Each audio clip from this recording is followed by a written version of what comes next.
All right, hey guys, I just wanted to talk a little bit about something. I'm going to try to make like a really long video about this, but I'm going to just try to sneak it in just for skincare purposes right now. But then I'm going to, get into it in a little more detail in another video. Just doing my skin for the morning. I slept late this morning. It's actually like almost 9 o'clock. And I was up a lot last night because both my kids were out. Only one of my kids still lives at home. They're adulting. My daughter's married and has been out of the house for many, many years. But they were both out last night, so I was constantly checking to make sure they were okay. I don't like it when my kids are out all night.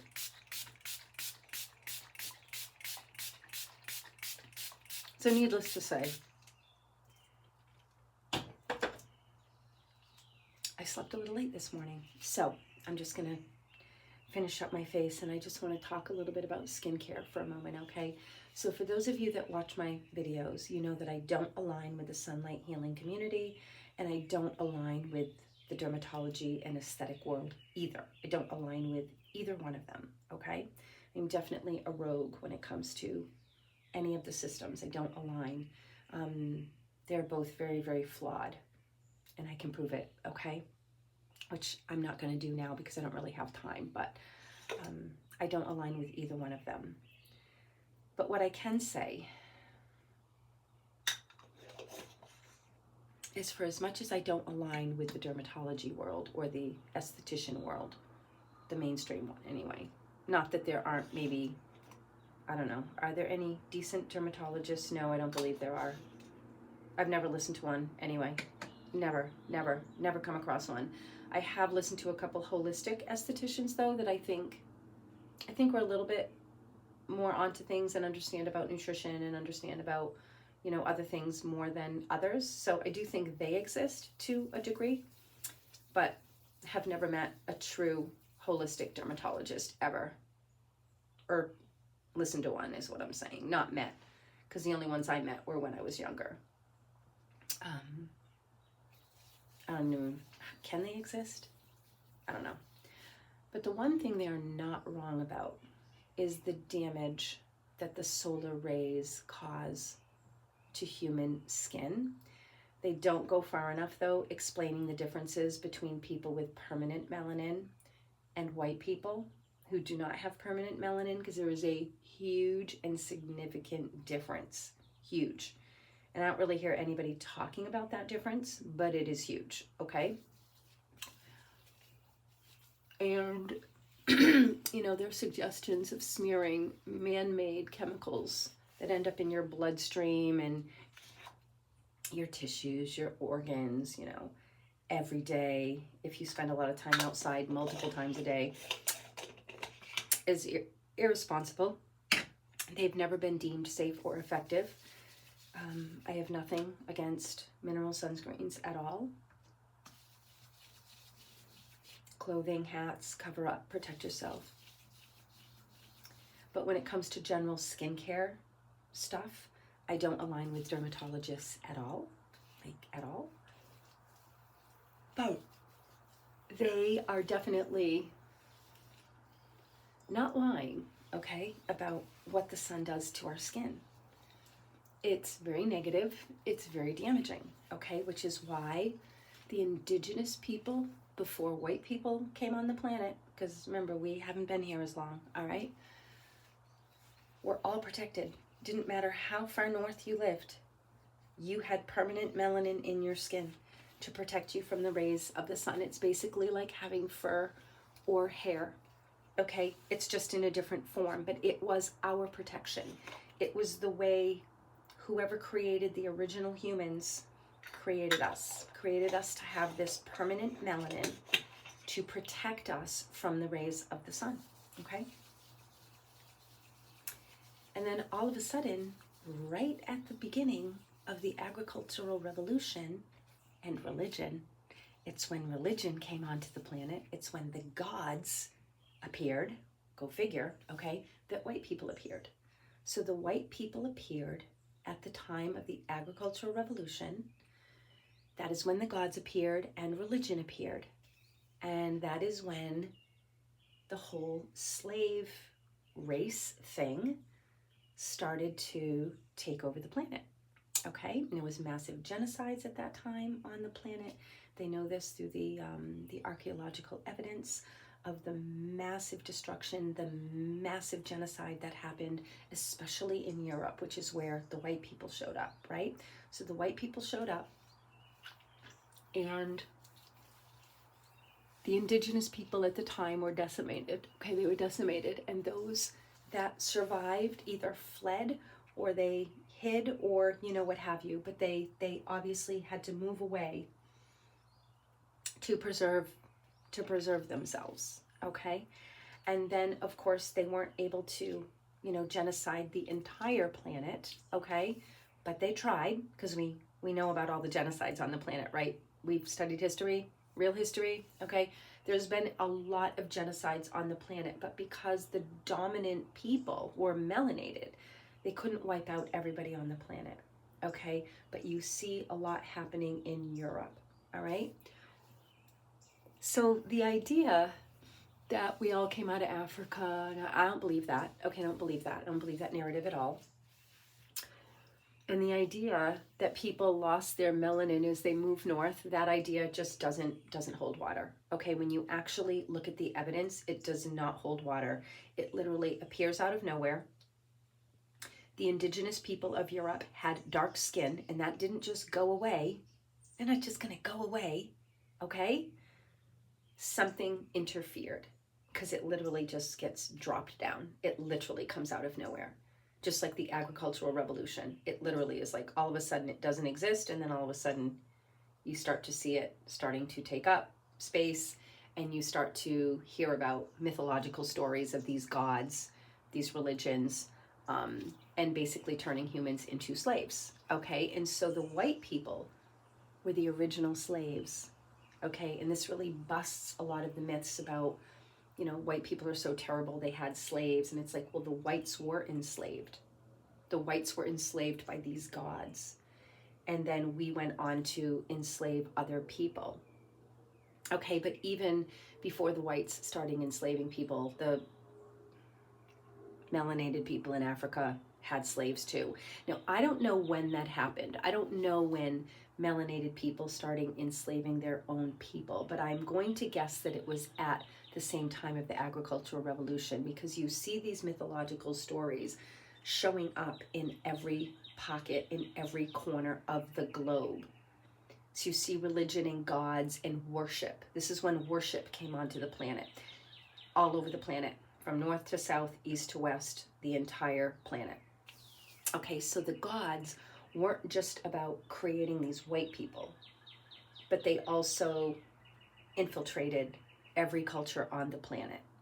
And all the indigenous stories show this clearly. This was before telephones and internet and whatever. And every indigenous culture has these stories of gods, okay? Spirits, forces that they were worshiping, obeying, on and on, all right? They just manifested differently. Some called them nature spirits. Some people heard voices. Some people, whatever.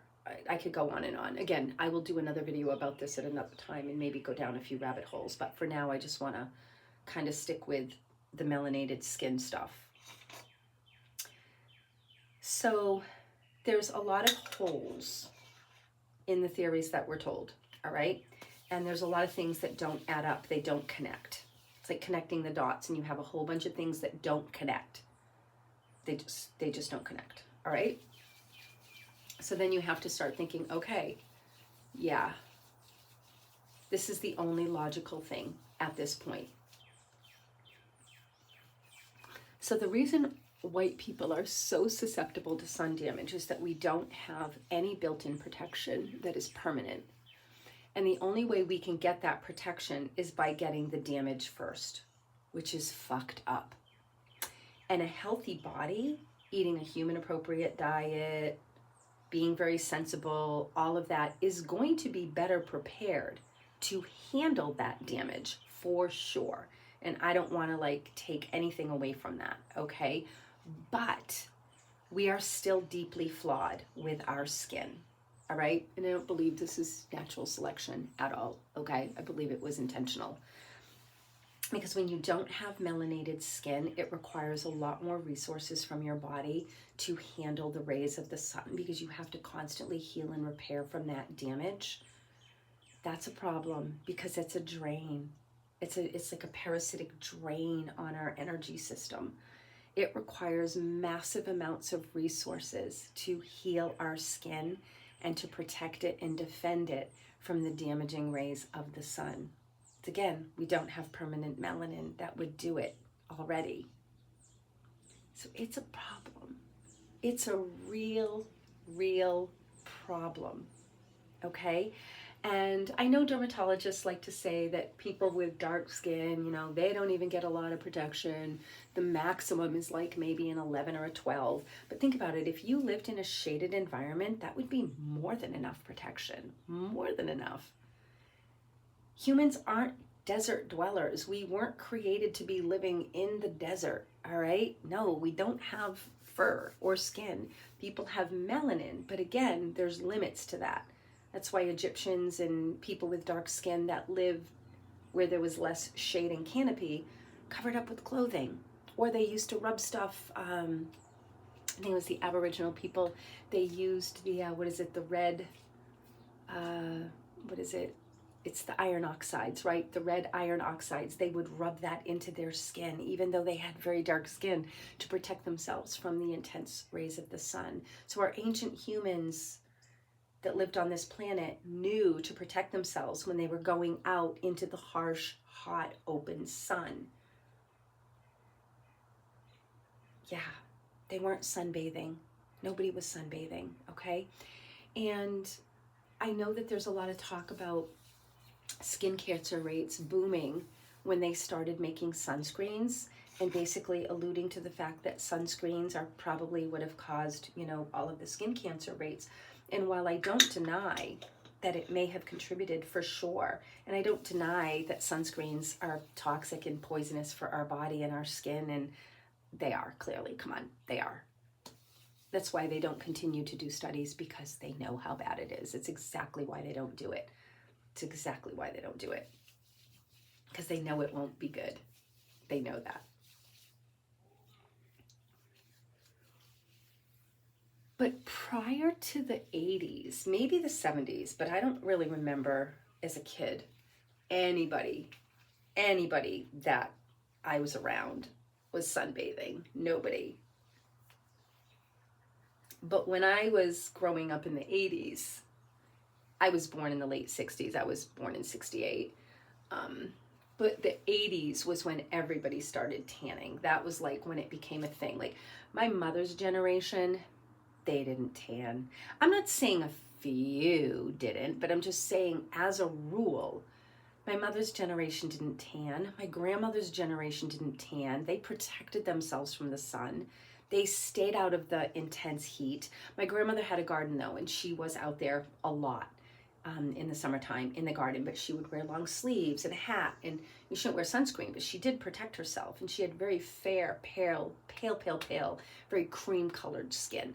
And she never had a sunburn. Her skin always looked good. She protected her skin, but nobody was sunbathing back then.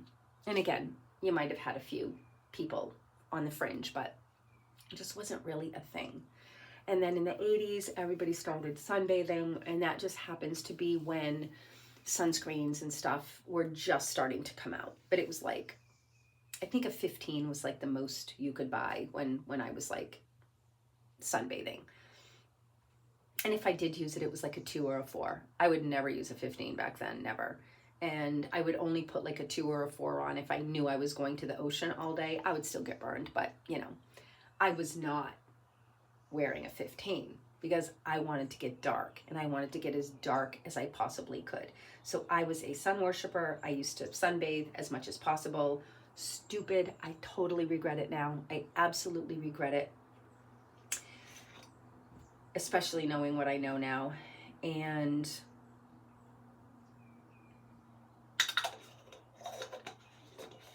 it makes sense why the skin cancer rates exploded. Okay, with or without sunscreen, it makes total sense why skin cancer rates exploding. Now you have all of these people, especially in the carnivore community, that are pushing sunbathing and getting tan, and it's fucking nonsense. It's absolutely nonsense. All right, so I'm not saying to listen to me, and I'm not saying to follow me. I don't want anybody to follow me, actually. I want everybody to think critically for themselves and do their own research, but you got to know what questions to ask, because let me tell you, you don't just find this information. It doesn't just pop up. You have to dig for it, and you have to probe and poke, and you have to like ask a lot of hard questions to try to get information that actually makes sense. Because I'm tired of the narrative that, oh, it's just so complicated and we can't, and you got to have these people explain things to you. No. What they're saying makes no sense. It's like listening to people talk about like the universe and like shit they really don't know anything about, which is why they're called theories, okay? Theories. But they pretend they're real. And then all of a sudden, 50 years later, they discover something else and they go, oops, we were wrong. And now we have this theory. And then they try to convince everybody that it was real. Just like the theory of evolution and the way that they present it. They try to lead us to believe that it's real. But then they get caught and then they go, oh, well, and then they start changing words, changing meanings. And they just play games because nobody really knows. Nobody really knows. And I'm not saying that I really know. I'm just saying this is where I'm at. And I'd pretty much bet my life on it at this point. It's just where I'm at. I'm not telling anybody that they have to be here too. But I'm just saying this is where I am at. So I do protect my skin. You bet I do. And I don't smear myself in sunscreen every day though. And I really don't wear it in the wintertime. I'm not going to lie. If it's snow on the ground and there's a lot of reflection, I will. But I'm not a freak about it. But when it's summertime, I definitely protect my skin now. Heck of a lot more than I ever used to. Because I was just foolishly thinking that unless I was getting sunburned, then how could nature make such a mistake? That's just where I was at. Even though I understood that the sun caused skin damage. I knew that. I've, got a degree in science and a background in skincare science. Like, yes, I could see it. But I really believed that good nutrition, good lifestyle, being sensible would kind of make up for it. And I did believe that there were a lot more health benefits to it than what I believe now. I just don't believe that narrative anymore. I believe that there's health benefits that are small, but they're huge. They're huge benefits. I don't mean to say that, but they're very, very small. And the rest is negative that the body is actually trying to defend itself from. And it becomes a drain and a strain on the body chronically over time. So when people say, well, I go out in the sun and I feel so much better, it's like, right, you feel better because you're malnourished. You don't have enough vitamin D because you're not eating a human appropriate diet. And you feel better because of the effects of your body trying to protect itself. And it's the same thing as the immune, people saying it strengthens your immune system. Well, it actually suppresses your immune system. That's what it does. It suppresses your immune system. Because if it didn't, your body would react very, very strongly to the sun. And it could go really badly. So the body actually suppresses it.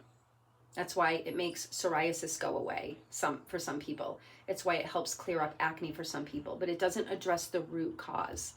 And that's the missing piece. It doesn't address the root cause. So that's something that people don't think about. So I'm going to be closing out now, and I'll be back later.